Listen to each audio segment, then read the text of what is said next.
Well, depende kasi yan dun sa sitwasyon ninyo. Like for example, sa akin, wala naman akong garahe na personal, no? So, wala akong pagcha-charge dyan. So, yung EV is not my option as of now. Kasi, mahirap naman na umasa sa mga charging station sa mga malls. Paano kung sabay-sabay kayo doon, sobrang dami nyo ng naka-EV, eventually, baka hindi ka makapag-charge. So, kung ako ang bibili, I will consider the hybrid. Ang problema lang with hybrid, to technology kasi siya eh. So, ibig sabihin, mas maraming parts, pwedeng mas maraming mean to fail yung system o yung buong sasakyan.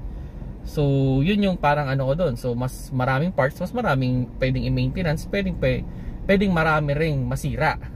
So, yun naman yung ano, no? Yun naman yung problema with regards hybrid. Pero, para sa akin, yun yung most suited sana, no? Kasi ang nakikita ko ngayon dito sa EV tsaka sa hybrid, parang ano na sila eh, parang cellphone na lang.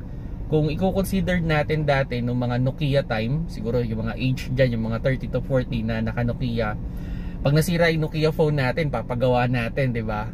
Pero now, kung titignan natin yung mga cellphone ngayon, halos hindi na natin pinagagawa eh. Pag nabasag yung LCD, palit na lang tayo ng bago, hindi na tayo nagpapa-repair. So, sooner or later, kung talagang magbo-boom yung hybrid tsaka yung EV, there's a possibility na parang cellphone na lang yung ating mga sasakyan.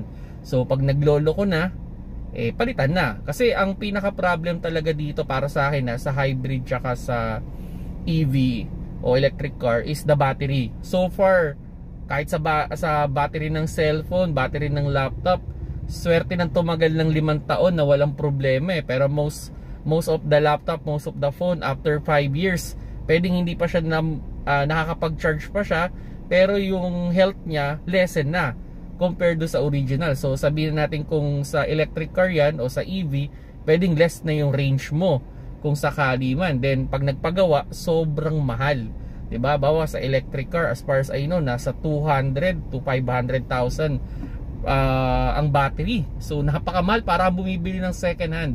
So para sa akin, okay naman sila, kumbaga. Pero ang pinaka-idea, nung nag-test drive ako ng mga electric car, ang laging sinasabi sa akin ng mga sales is, after 5 years sir, benta nyo na, para hindi na ikaw yung mag-bear ng consequences. So para sa akin, parang disposable na itong mga hybrid tsaka EV.